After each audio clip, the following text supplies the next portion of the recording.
Yes guys, welcome back to another episode of the Premier League Appetiser show.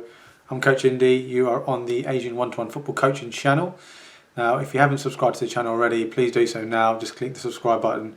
So every time there's a video being uploaded onto the channel, you'll get a notification come through straight away, so you'll be able to watch all of our content and not miss a thing. Right, on today's episode, so today's the third preview show, so we're slowly building towards the start of the 2021 Premier League season.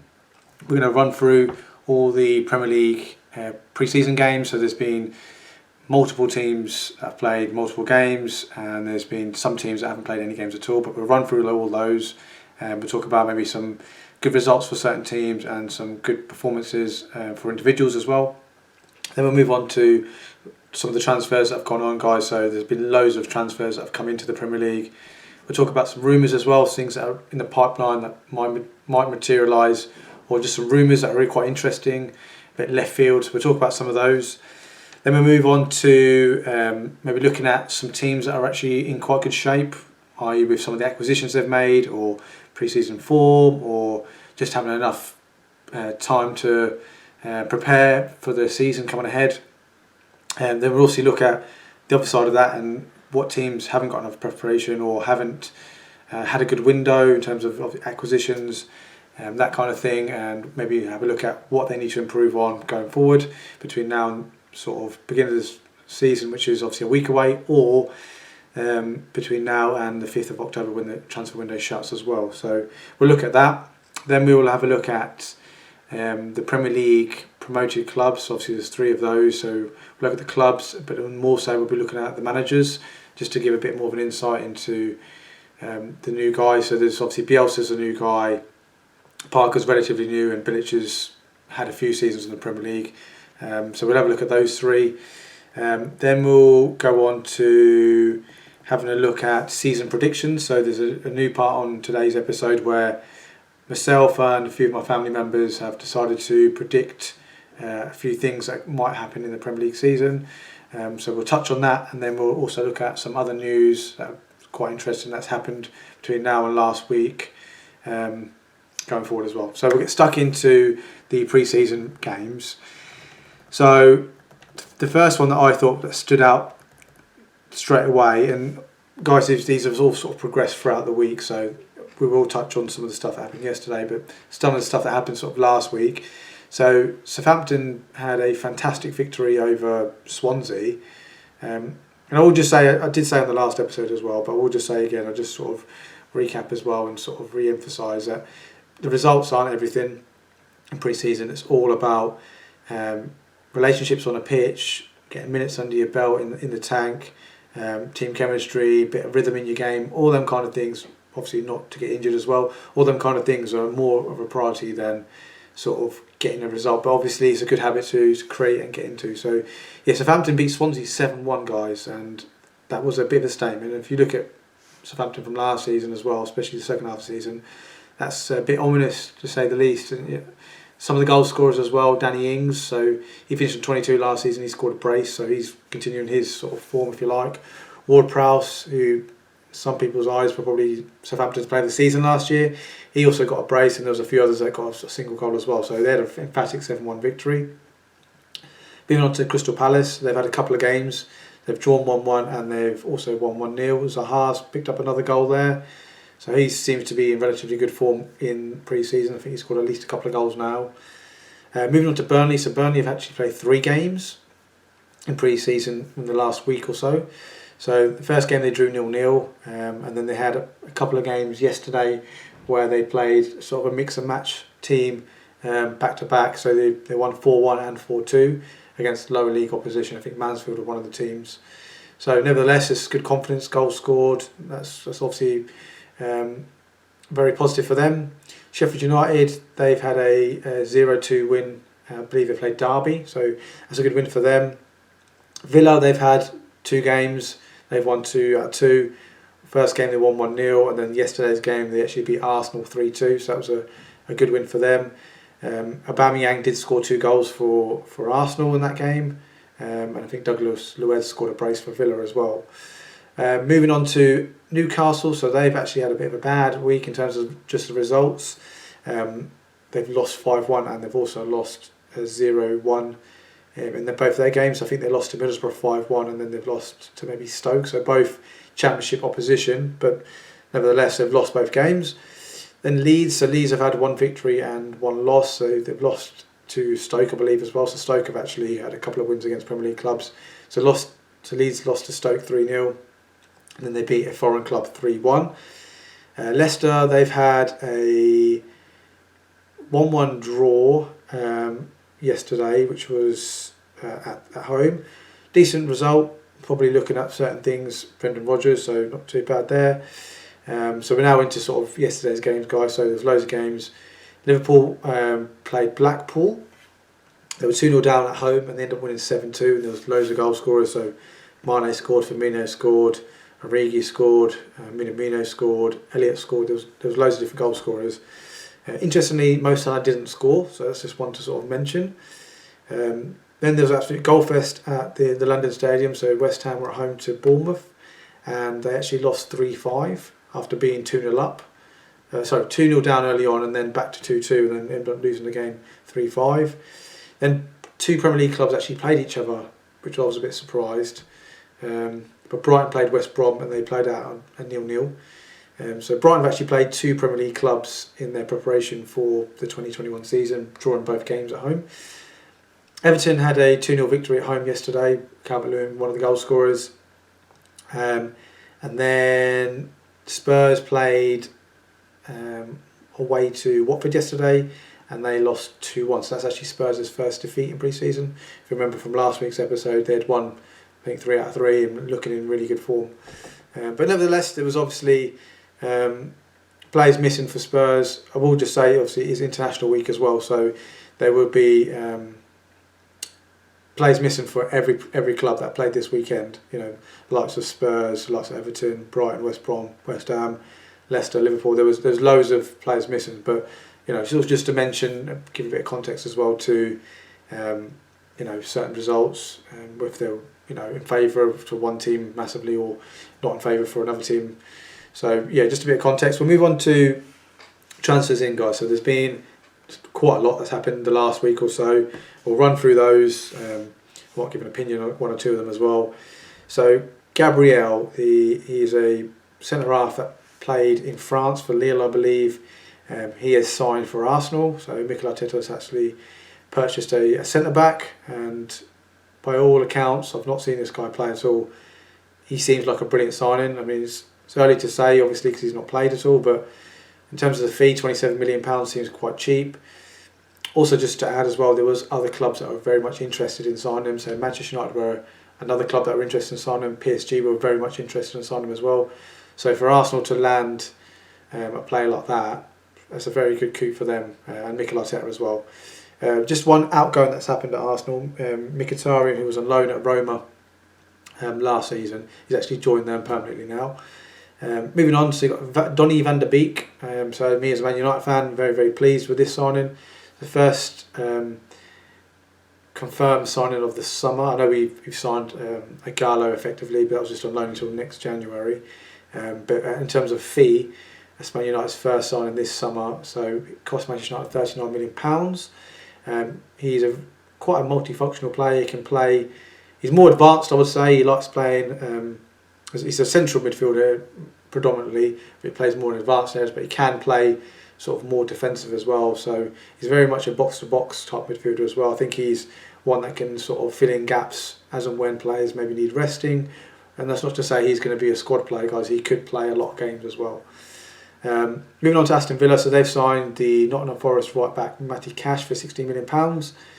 That was a problem position for Aston Villa last season. They had having to play a centre half. I think it was Konza ended up playing right back since Project Restart started. So he seems a very promising young right back as well. I believe he's only 23. He's played 100 games in the Championship already. So potentially one that could kick on again and maybe go get a bigger move after that. Then Leicester have made their first signing of the summer as well. Timothy Castine, I think it's pronounced. So they've signed him for £21.5 million. Now he played predominantly as a right back for Atlanta last season, However, he has played at left back as well, and amongst the Leicester community, from what I've heard and read, is that they believe he'll actually be a replacement for Ben Chilwell. So he's a bit of a multifunctional player as well, guys. So I'm yet to see if he is a replacement for Ben Chilwell. I'm not sure, or whether Leicester are happy with the young lad Thomas or Fuchs to combine with those two. Having said that, Pereira is injured for Leicester at the moment. I don't know how long he's going to be out for, at least another couple of months. And also Timothy Castagne can actually play as part of a back three as well. So it does give Rodgers options. You also got to bear in mind as well, they are in Europe as well. So they probably will have to be flexible with their formation because they'll be playing against teams on the continent that will play different formations, which means they'll have to adapt to those types of formations if required, especially from a tactical point of view. Arsenal have also signed Dani Ceballos. It's only on loan for the season. Now, they were hoping to sign him permanently from Real Madrid, but no fee could be agreed between the two clubs, so they've signed him on loan again for the season. So I think he's a big player for Arsenal in that central midfield player. Complements Granit Xhaka quite well, and obviously he can dictate play as well, which is what Mikel Arteta's sort of DNA is, especially in that central area of midfield where they can hurt teams as well.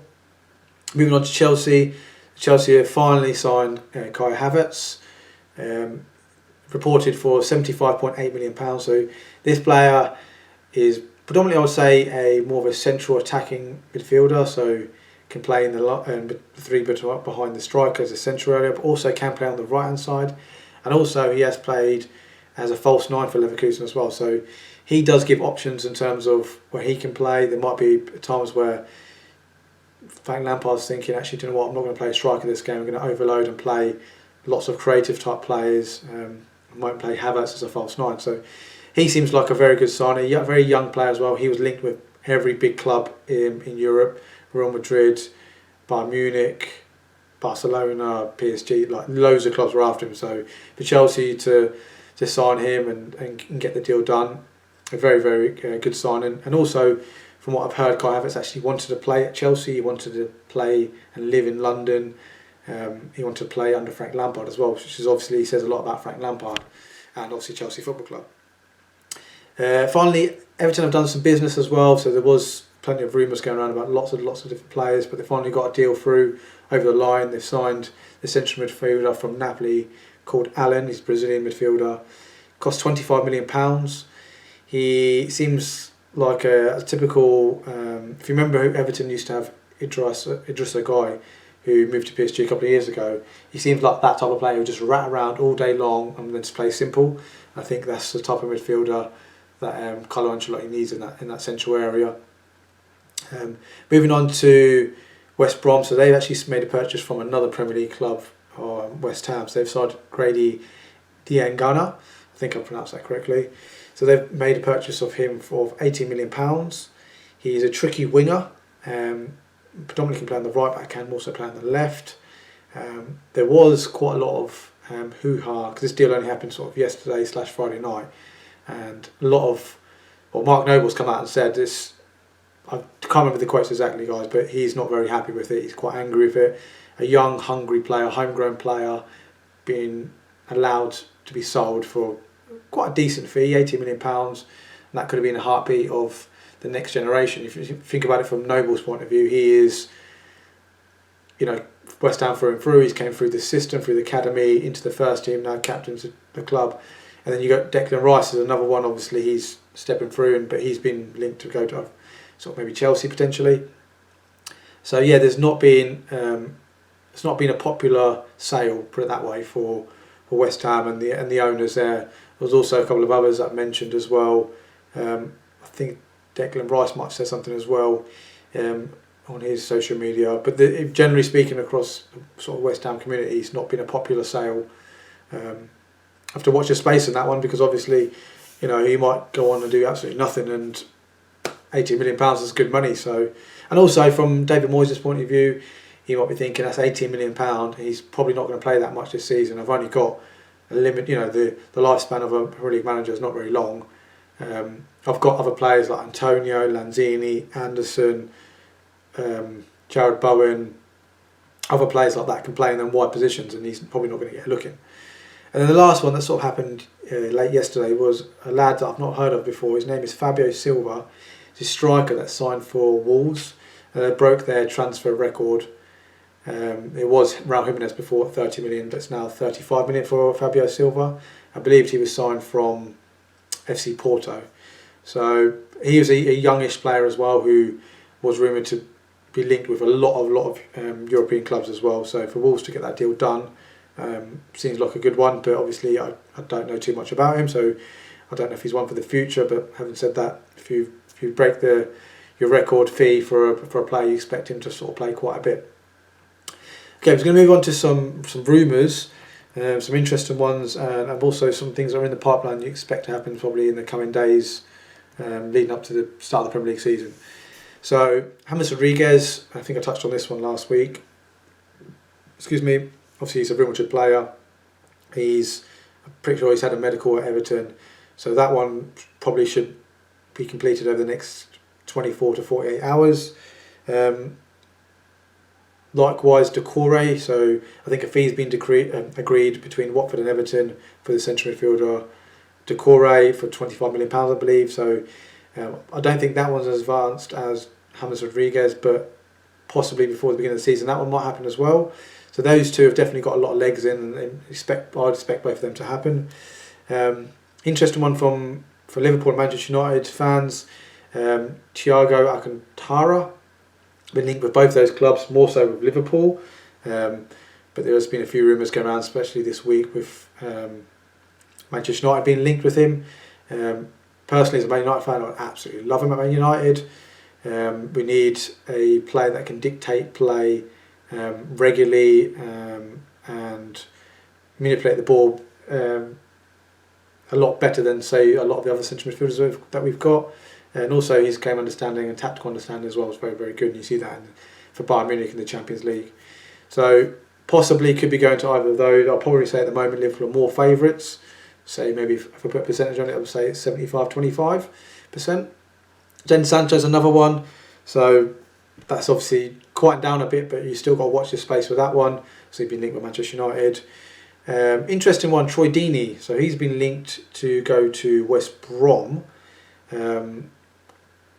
Obviously, Watford has just been relegated. I'm not sure if Troy Deeney wants to necessarily play in the Championship at his age. He's about 32 years old, so he's been linked to certainly join West Brom, maybe on loan, but might be a permanent. So have to watch the space on that one. And a few others that are more sort of rumours. Chelsea obviously linked with a goalkeeper, there's a young lad called Mendy that plays for Rennes in France. He's been linked to join Chelsea. I'm not sure if he's going to be a direct replacement for Kepa, as in Kepa will be sold and then he'll come in, or he'll compete with Kepa, I'm not sure. Then you've got a few other players from one of the relegated teams. So Bournemouth obviously got relegated last season. A couple of their players have been linked back into the Premier League. So Ryan Fraser's actually a free agent at the moment. Obviously he was at Bournemouth. He's been linked heavily with Newcastle. So that potentially could have some legs in that. And then likewise, Callum Wilson, he's been linked with Newcastle and Aston Villa. Now, as of this morning, I think Aston Villa have had a bid accepted of around £20 million for Callum Wilson. So it could be that he's going to Aston Villa as opposed to Newcastle. And the last one I thought was quite interesting is James Tarkowski, the Burnley centre-half. Now, West Ham made a bid for him yesterday for £20 million. I think it's a bit cheap.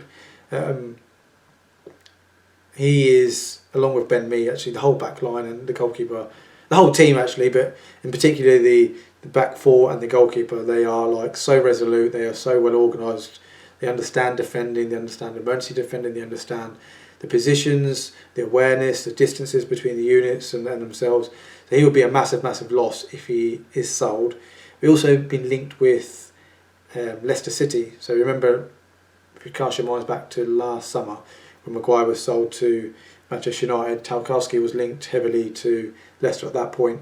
But I think Leicester were, the valuation that Burnley gave them was too much for them. But obviously a year further down the line, the valuation obviously may have decreased, and therefore it's a more of an attractive proposition for Leicester City.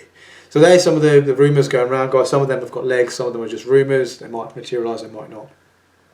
Okay, just going to have a look at some of the teams that are, in my opinion, that are looking in good shape at the moment, whether that be through transactions and acquisitions that have come through, whether that be through pre-season games, whether that be through the manager having a second season at the club, so obviously just that bit further down the process and the journey, or anything else as well that you guys might want to add into it as well. So preparation was the other one I was going to say.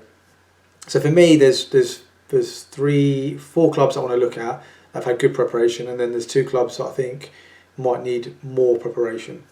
So the 4 clubs I want to look at is Chelsea. So Chelsea have signed, let's just run through them, Thiago Silva, Kai Havertz, obviously the recent one, Ben Chilwell, Ziyech, Werner, and then there's the young lad Sarr, the centre half, who's been loaned back out. So they've made 5, and they could be signing another goalkeeper as well. So that's effectively a half a brand new 11.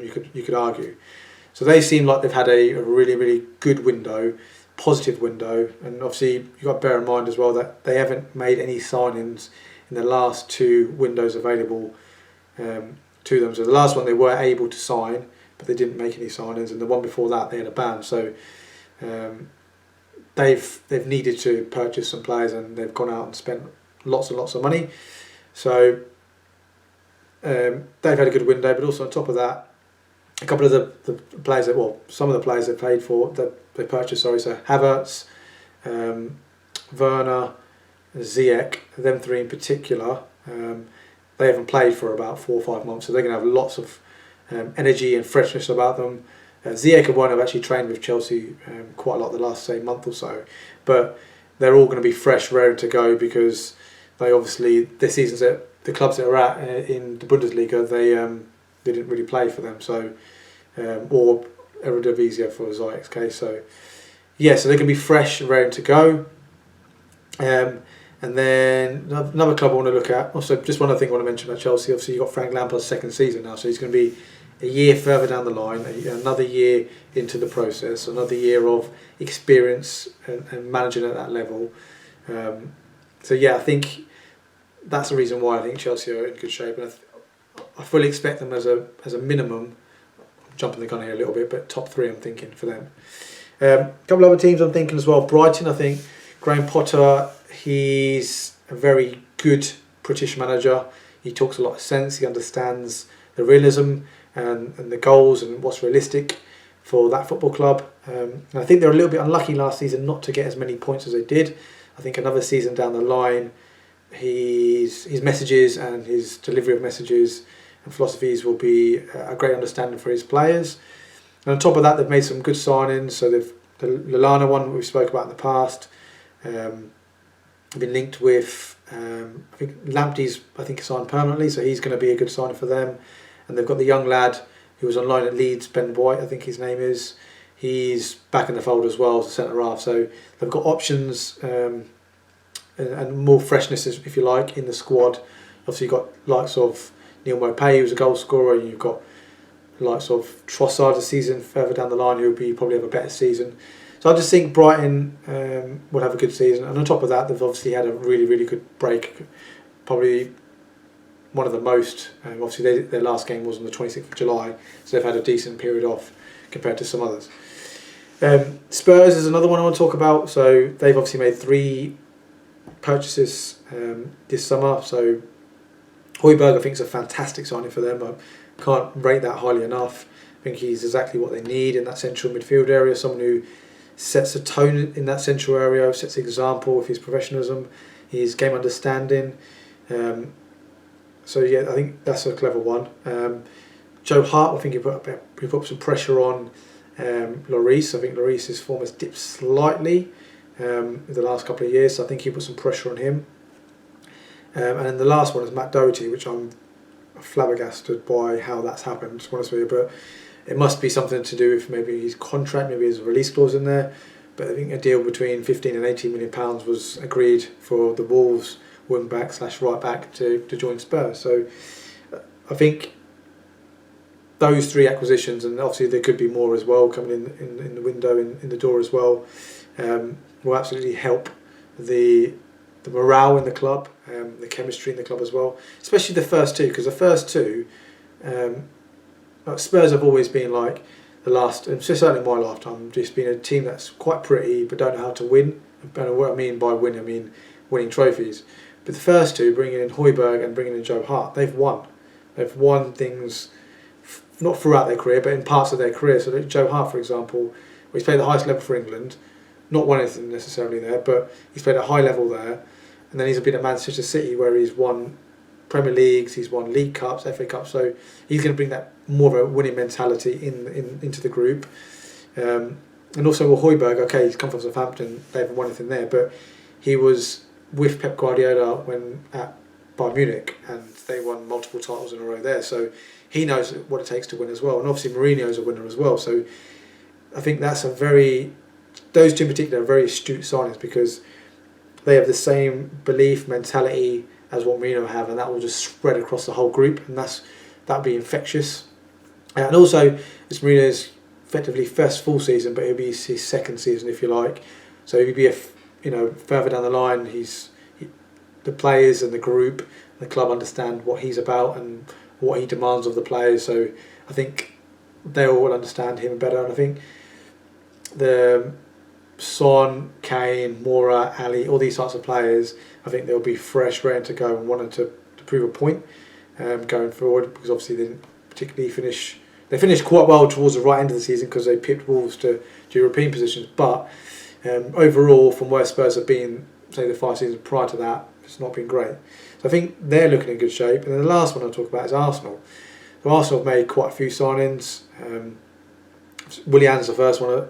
They signed him on a free. I think even though he's 32 years old, I think he'll add great energy, great dimension to their wide play, good combination play, good versatility, because he can play in the number 10 position, but also in both wide positions. And also he knows how to win as well. They've also signed a couple of young players. So I've touched on Gabriel, good signing centre-half wise. The young lads, I think it's Saliba, who they signed last year, but went back on loan to the same club they signed him from, but he's back as well. So he's potentially another good signing, and potentially them two as a partnership could be very, very good. You've also had Tierney, who's a year more experienced in that team. You've got the young lads like Saka and Nketiah are more experienced as well. And then just generally speaking, they've won, obviously, the last 2 games that Arsenal played competitively, they've won 2 trophies.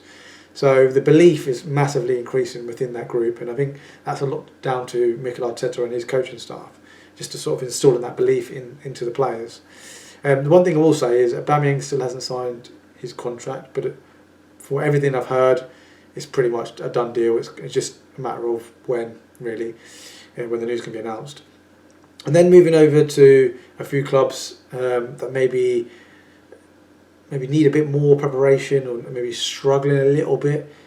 Granted, there is obviously more time in the window available. First one to talk about is Manchester United, so that's my club. And although they've just made a signing this week, I still believe if they want to go to that next level, they probably need to make probably 2 more signings. Certainly one that goes straight into the 11, but maybe 2 more signings that go into the 11. For me, a right winger is absolutely essential, and obviously the Sancho rumour is, if that materialises and that deal goes through, then that'd be massive. And possibly another centre-half to put pressure on Maguire and Lindelof as well. But so I think they need to do some business, because at the moment, if they've only made 1 signing, and obviously Dean Henderson is coming back, it sounds like, and then possibly Romero leaving. So that maybe adds a bit more competitiveness in the goalkeeping department. But generally speaking, the drop, especially in the advanced players, from Martial, Rashford, Bruno, those sort of types of players not playing, and then say a Lingard comes in or a Dan James comes in, the drop's massive, and it's very, very evident, and we become a very average team. It's very difficult for us to unlock defences and break teams down. So I do think we need 1 or 2 players like that who can unlock, i.e. the Sanchos, because he's an X-factor player. So I think they need to do some business. Also on top of that, Manchester United had a very, very little time off as well. Obviously they had the Europa League semi-final, and I think they had possibly about 16 days off, and then they're back into training. I think they're back in training Wednesday, and not everyone's back in training yet because we'll touch on this a little bit later on. But Maguire's not back in training just yet. I think he might be back training today actually. So I think they need a new freshness and new personnel in their team. So I think they need more. They need, because the preparation time they can't obviously increase that any longer. Obviously they're playing a week later, so they can't buy any more time. So they can't say, oh, I'm going to play another 2 weeks later after that. Like I said, the preparation is the preparation. It's more so the personnel they bring in that's going to boost the squad. 3 other teams I want to mention. So Burnley released a number of players at the end of last season. Jeff Hendrick, Joe Hart, Aaron Lennon. There's a bunch of others as well. Some of them are younger players, and their squad is quite thin anyway. So I feel like they need to make some signings. I think the only signing they've made so far is Will Norris, who's a goalkeeper. He was a third choice goalkeeper at Wolves behind Patricio and Ruddy. He was also an ex-Cambridge United goalkeeper. So he's obviously to put a bit of pressure on Nick Pope. But they obviously need some bodies in. The preparation time has been pretty good for them. They've had a decent amount of time off, but if they get some bodies in, then obviously that's going to add to the competition, and obviously this thickens up the squad a little bit for them. And then West Brom. So I don't know too much about West Brom as it stands right now. I know they've signed the young lad Pereira, the winger, tricky winger, cost them about £10 million, I believe. He did quite well in the Championship last season. He was on loan last season, and they've got very much a Championship type squad. The likes of Higazi's there, not Dawson anymore. Dawson's at Watford now. Sam Johnston, the goalkeeper. Who's the striker? Charlie Austin's there. I think Robson Canu's there. So they've got very much a Championship type squad. And I think they might need to get some more experience in that squad, just to thicken it up and boost it up a little bit. Obviously they've got a more of an experienced manager compared to some of the other promoted clubs, so maybe that will work in their favour, but I do think they need a bit of work. And then last one is Aston Villa. So Aston Villa last season, they struggled to score goals massively. Now granted, they did, during Project Restart, they defensively shored up massively and they didn't concede many goals every game like they were doing before. So that did help in terms of them picking up points because they were only conceding sort of ones or maybe even clean sheets. But they lack goals, and they're not always going to keep clean sheets or concede one. They might concede 2, 3s and 4s. So they need goals. So touching on what we said about Callum Wilson earlier on, if he can come in, potentially he could be a very good signing for them. And also, if Jack Grealish stays, does he stay, does he not? If he leaves, then they are in massive trouble in my opinion, because he's a catalyst, especially going forward. He draws fouls, he creates things, he can score goals. He's a versatile player. He's a leader. He understands what it means to play for Villa as well. So I think they need a bit of some work as well in the window. They're obviously possibly struggling in the goalkeeping department a little bit as well because Pepe Reina's now gone back. Tommy is not fit for at least the first 4 games.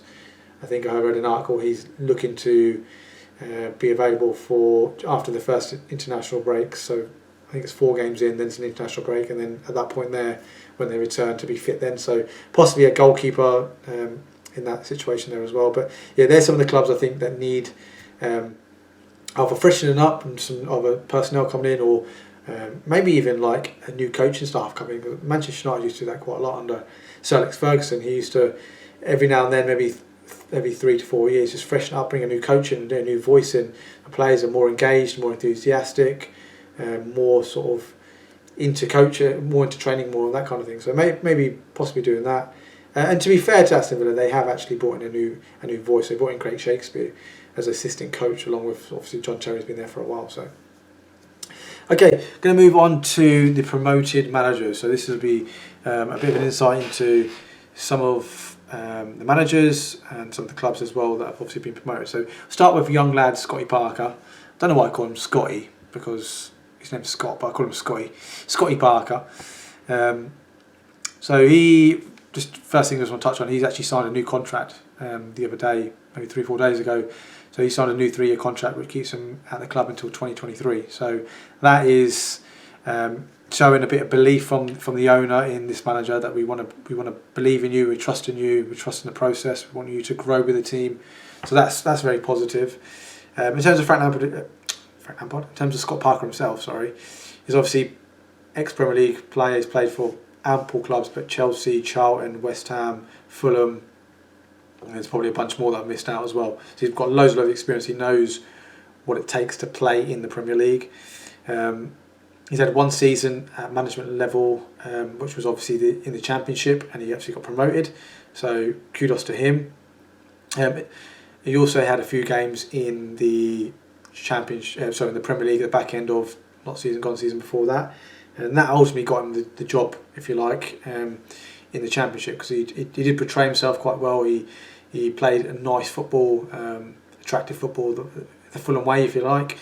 So I think he conducts himself very, very well. He's definitely a manager that's obviously needs to gain more experience and knowledge in the game, and I think he'll do that. Obviously, given opportunity and time, he'll gain all that. So, but yeah, I think he's a very promising young manager. Move on to Slaven Bilic. So he again is very experienced. He's more of an experienced manager actually. He's managed for a number of years. He's managed at West Ham. He's had stints for Croatia at national level as well. He's obviously played in the Premier League as well, so he's very experienced. He played for West Ham many years ago.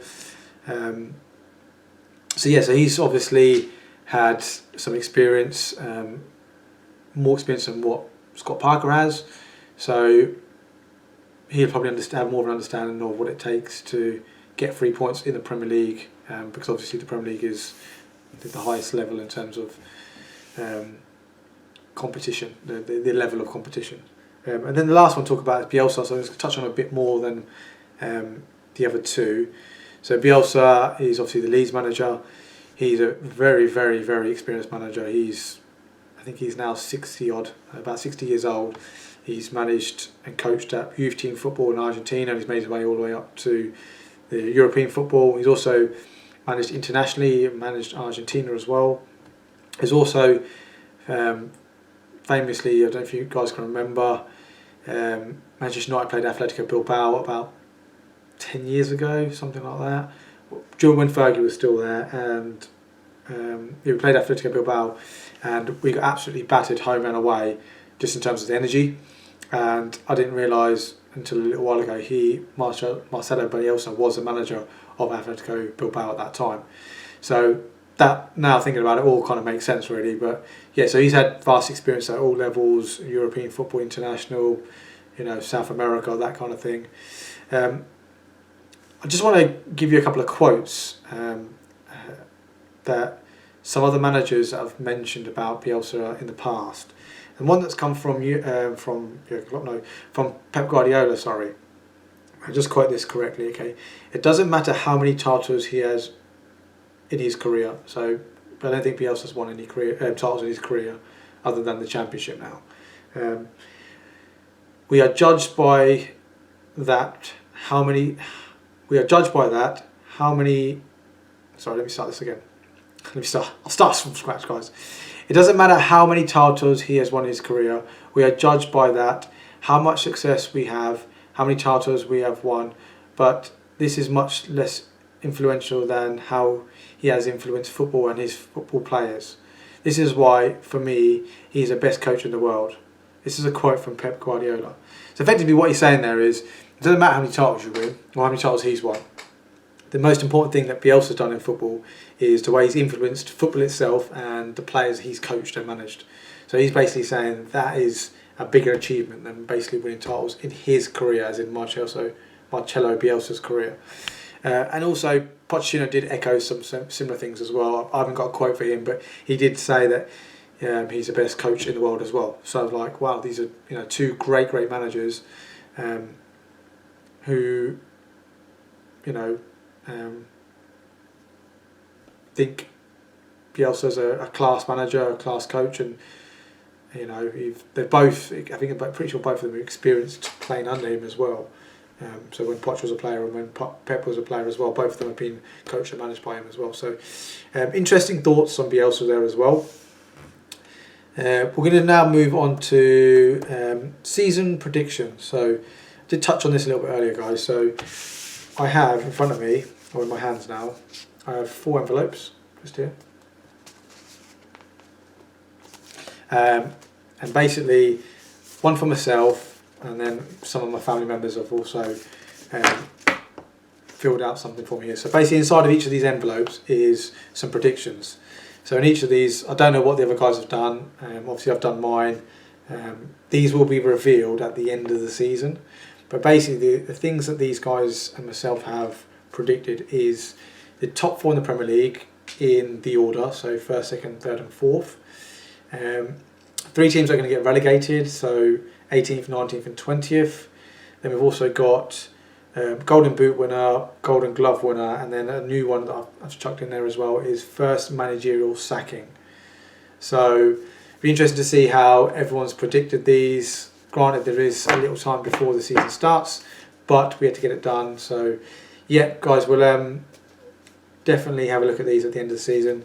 If you're new to this video and you've watched this when the season's going on, leave some comments, guys, what you think for those 5 categories. So I'll just run through them again. Top 4 in the Premier League in order. If you're predicting the bottom 3 as well, so 18th, 19th and 20th. Top goal scorer, Golden Glove winner, and then first managerial sacking. So if you leave all those predictions in the comments, guys, and then we'll have a little comparison at the end of the season, see who's got correct ones, who was way out, all that kind of thing as well. Okay, the last thing I want to just touch on is other news. There's a few things I want to talk about on there. Is first thing is Harry Maguire. So we touched on this last week and I was waffling last week. Basically he's been given some extra time off, like I briefly touched on it earlier. United players were back in training as of Wednesday this week, so sort of 4 days ago. He was given extra time off, and I believe he was back in training either today, maybe even tomorrow, I'm not sure exactly. So just to give him a bit extra time off, I think it's a sensible decision from Manchester United, just to, mentally, just to make sure he's fully recovered from it and healed. Then is obviously international weekend, so there's been some games that have happened. So we'll just touch on some of the home nations, or all the home nations. First one, England played Iceland. They won 1-0, a late goal from Sterling with a penalty. Some people might say it's fortuitous because it shouldn't have been a penalty. That was my opinion. I don't think it was a penalty either. And also Iceland missed a penalty after that as well. So it's a good result for England. I suppose they've got their UEFA Nations campaign off to a good start. Scotland played Israel, drew 1-1. Wales, they won 1-0. Republic of Ireland drew 1-1, late goal from Shane Duffy. And then Northern Ireland, they drew 1-1 as well. So I suppose you can say all the home nations are unbeaten, which is I suppose a good start considering no nations have played any games for 10 months. So, but yeah, 10 months and just for all teams to sort of go back into it and only been with their nations sort of 3, 4, 5 days, and then go and put out a result and a performance. That's very, very good going for. Certainly, if you look at it from each of the international managerials' point of view, if you look at it from Gareth's point of view and Ryan Giggs' point of view, they're all them kind of things. So I think they'll be quite pleased with that. A couple of things I want to mention as well. The young lad Gordon from Everton, he signed a contract extension till 2025, so that's good news for the young lad at Everton, and obviously Evertonians as well. They obviously like to see their own come through. Ben White, the Brighton centre half, he was on loan at Leeds last season, he signed a contract extension as well. I believe that's 2024, 2025 time. So that's good news for them as well. Obviously Shane Duffy's gone, so that creates a space within the squad for him this season. Don't know if you guys have seen, guys, already, but the Spurs Amazon documentary was released on Monday. 3 episodes have been released, and there's going to be more episodes dropping as the weeks are going on. So I'd recommend you guys going to check that out. I've watched all 3 episodes already because I'm just a massive football fan and I'm addicted to those types of programs. I love seeing the ins and outs, the insights, the fascinations of what happens in the dressing room, what happens in a boardroom, what happens amongst coaching staff when they're having meetings, when players are having massages, what's the general chit chat there. I'll just tell you a quick story. Dele Alli was getting a massage with the masseurs, and the conversation that came up was, how do you brush your teeth? Like, what's the process? What do you do? So some people wet the toothbrush, put the toothpaste on, brush your teeth, and then they'll wet the toothbrush at the end. And basically that was the conversation. So like all the masseurs, some of the players, Dele Alli, all that kind of thing. We're having a conversation of, people's got their own opinions on how they do it. But that's just a little insight into, what the day-to-day conversations like as a footballer, if you like. But yeah, guys, I really, really would recommend watching that. And obviously more episodes are going to be dropping as the weeks go on. Just a couple other things to touch on. Lionel Messi, so we touched on this last week. There's loads of things that have happened this week. Obviously Messi didn't turn up for training. He's done an interview now. Barcelona have said 700 million euros release clause. It's either someone pays for that or you're staying. So eventually Messi's come out and said his piece. He's done an interview, and the gist of it is that he's staying at the club. He's not happy with the president because he's given false promises. He's been told that the only way he can leave this summer is if someone matches the release clause. But he's not happy. But he haven't said that. He did say he's a professional and he'll do everything for Barcelona, well, for this season if he does end up staying. And you never know, in a year's time, throughout this year, his feelings might change. He might want to, sign a new contract. There might be a new manager in play because in Spain they have new sort of presidential elections, which means that a new president potentially could come in. And if the favourite to come in, he's openly said that if he does get the position, he's going to sack the manager and bring in Xavi. So if Xavi comes in, then maybe Xavi can persuade Messi to stay. All these kind of things. But the gist of it is he is staying at Barcelona unless the release clause is met, which is 700 million euros, which is about 625 million pounds.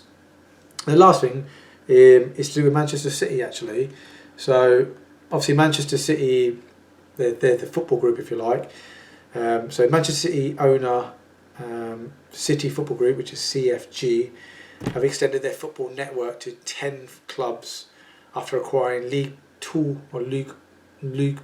side Troyes. Don't know what happened with my accent there, guys. I've no idea what happened there. I tried to go French, tried to go Joe Barton on you, but didn't really happen. Yeah, so they've purchased another club in in the French league, League Two, league club in Troyes. They haven't purchased it outright, but they've got the majority stake. So effectively, they have ownership of that club. So that obviously takes them up to number 10. So they've obviously got Manchester City. They've got New York Red Bulls. They've got club. I think they've got a club in Australia. I think one in Asia. They've got clubs everywhere, scattered everywhere. So that takes their sort of tally up to 10, if you like. So they are bringing up, sort of building a massive corporation, a massive global brand, if you like, which is, if I'm being totally honest, as a Man United fan, I'm quite jealous of. I'd like Manchester United to do something like that, considering the global brand we are as it stands right now. If we could do something like that, I think we would absolutely smash it out the park and be even bigger in comparison to Manchester City. Okay, guys, that actually wraps up another episode of the Premier League Appetiser show. Like I said earlier on, if you haven't subscribed to the channel, please do so. Click the button right now. It only takes 1 second. Leave a like, leave a comment. All them goodness is much appreciated. And we'll see everyone on next week, which will be a Friday edition, which will be a day before the Premier League starts. That'll be the last final preview show. We're looking at all the Premier League fixtures, latest transfers, who we think is going to be winning the games, who's not, all them kind of things. Anyway, guys, I'm going to love you and leave you, and we'll see everyone on next week's episode.